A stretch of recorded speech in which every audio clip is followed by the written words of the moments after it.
to chickens. Today is the start of the February swapping screen time for reading challenge. Given how it went down last time, I'm not. Anyways, first book we're going to be reading, we're going to be starting with the physical book, but keeping it with the themes heavy. So we're reading The Tattooist of Auschwitz by Heather Morris. I don't really know anything about this book. I remember we're hearing some people talking about it, and what I got from it was that it's sad. So yeah, let's get into it. Alright, I made it to chapter 7. I don't really have a lot of thoughts right now, but it seems like look up here, I'm about a third of the way through, and I've been reading for a little over an hour. So it's just, I don't know what I like. I need to read a good book soon. I don't know. Finished this book. I don't know what to think about it. A lot of it seemed like words on a page, and then I liked kind of like towards the ending of it. I don't know.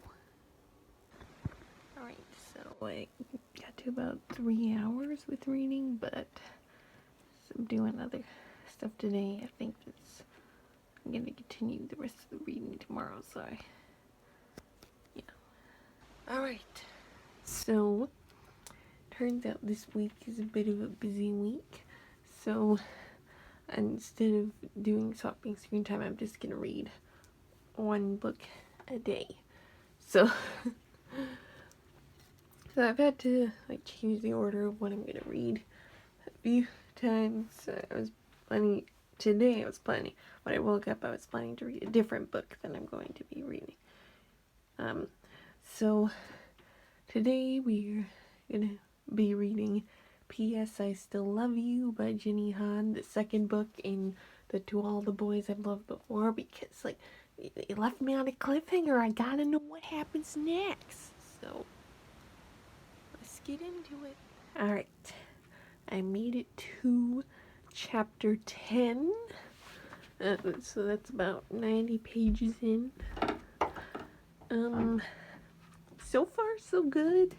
I think in the first book, I was kind of like taken in by the vibes, and it wasn't caring as much about the romance, but I'm caring a little bit more about the romance now. So like I said, and like I've seen him on like Goodreads. Seems that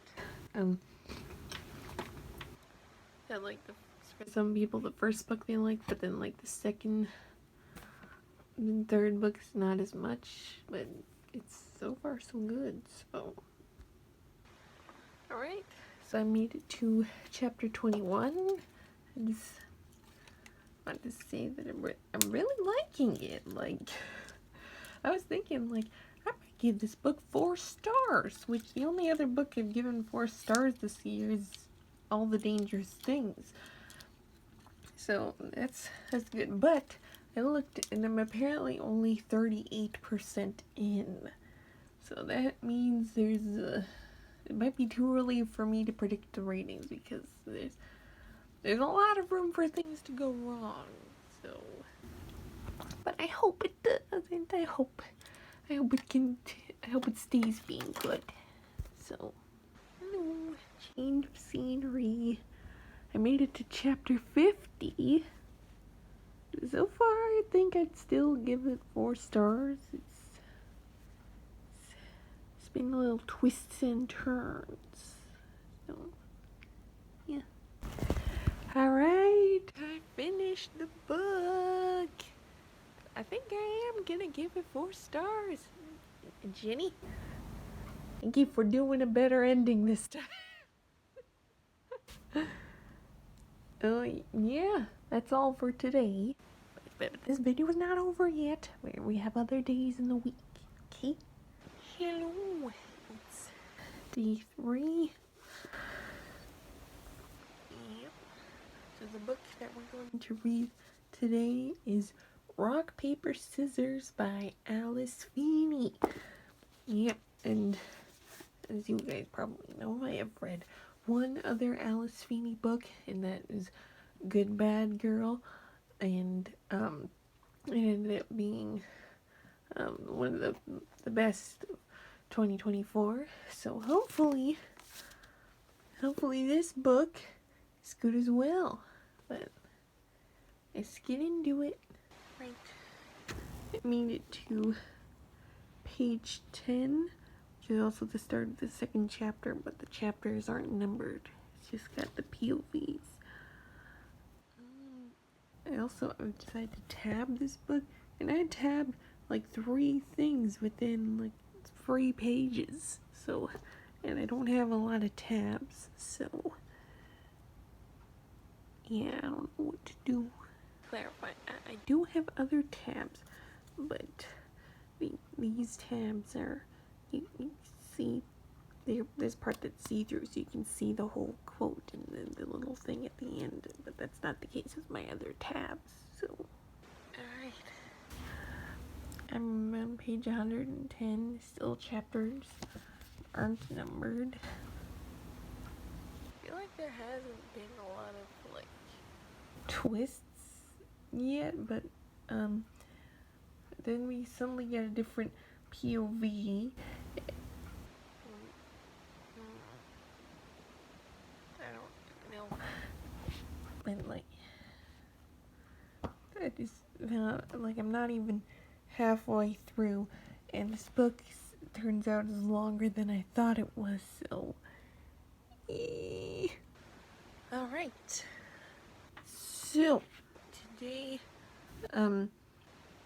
today's book, it's day 4, and today's book we're going to read 13 Reasons Why by J. Asher. I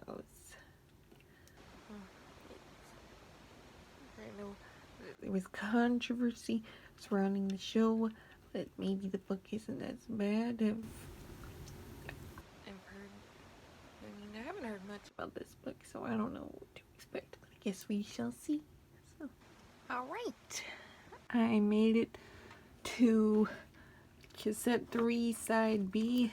That's how the chapters are laid out. So, if you don't know, I mean, considering the series and all that, and it's probably, how would you not know, but like, just in case you've forgotten about it, this book is basically about, like, well, so there is a girl committed, is unalived herself, and she left behind these cassette tapes, intending to send them out to people who were allegedly the reason why she. Well, so we're following this one guy who got these tapes. So yeah, so the chapters are organized in terms of the cassettes. So I feel like I'm already making predictions, which I don't know. So I guess we'll see. I'm a little nervous for if my predictions are right. So I'm into cassette 5, side B. So it seems my prediction was wrong, which I'm somewhat relieved by, although I don't know what else to say. So I finished it. Ooh.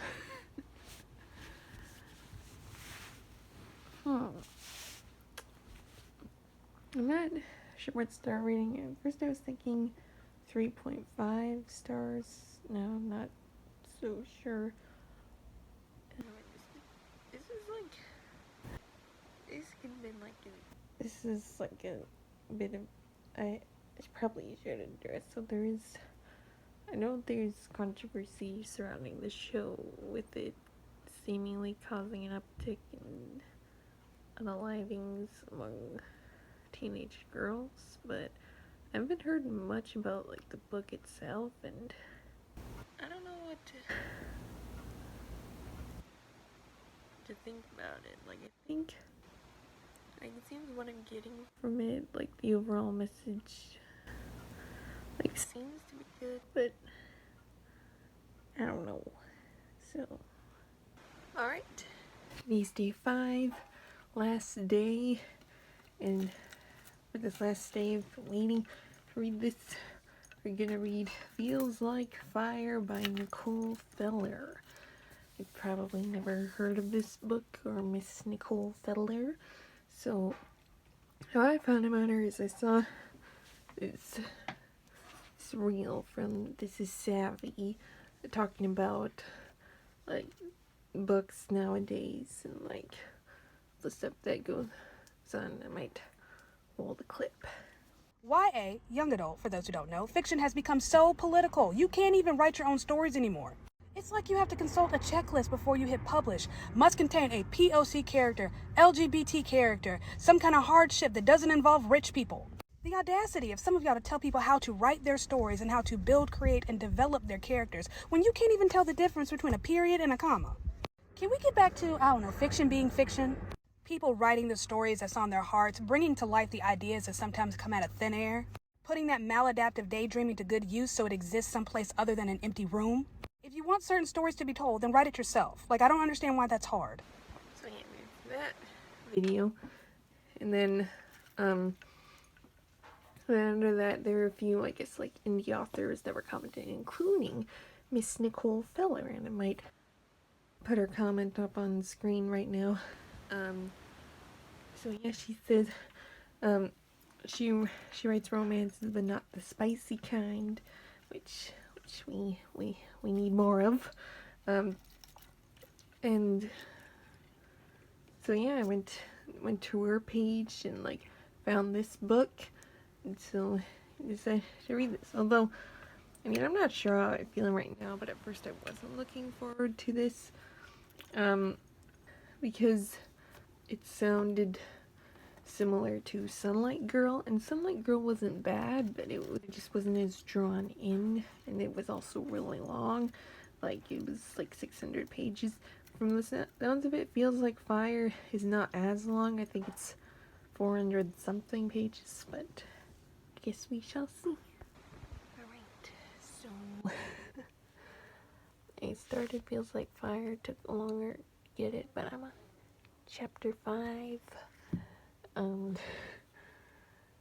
I guess the story so far is that our main girl, Casey, her boyfriend just died in a car accident, and now it seems from the start of it that the main romance of this book is gonna be with her dead boyfriend's twin brother, which I was kind of like, I was fine with it at first, but then the more I thought about it, I was like, ooh, this is kind of weird. I don't think I can, I don't know if I'm going to be able to finish it today, so I'll have to continue this reading into the next day as well. So this challenge will not be over today.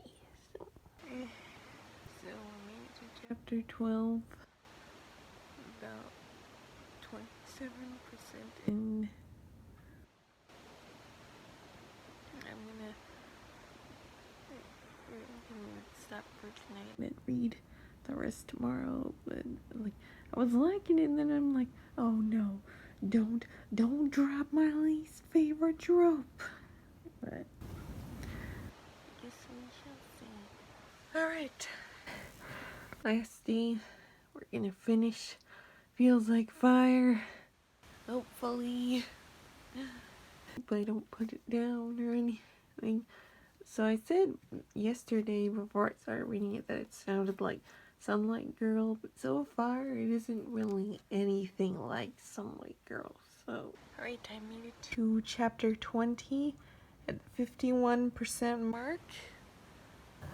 Okay, so far they haven't dropped the least favorite trope, so that's good. And yeah, and, like yeah, it seems I do like it. So yeah, let's get back to it. All right, I just finished Feels Like Fire. I think when it asked, they gave it 4 stars.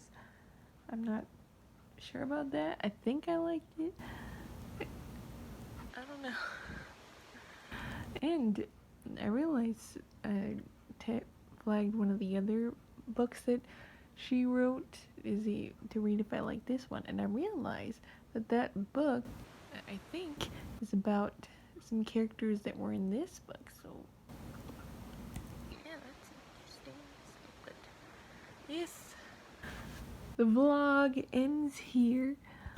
Before you realize some of you haven't seen my January swapping screen time for reading, so that, this wasn't really swapping screen time for reading. Bye!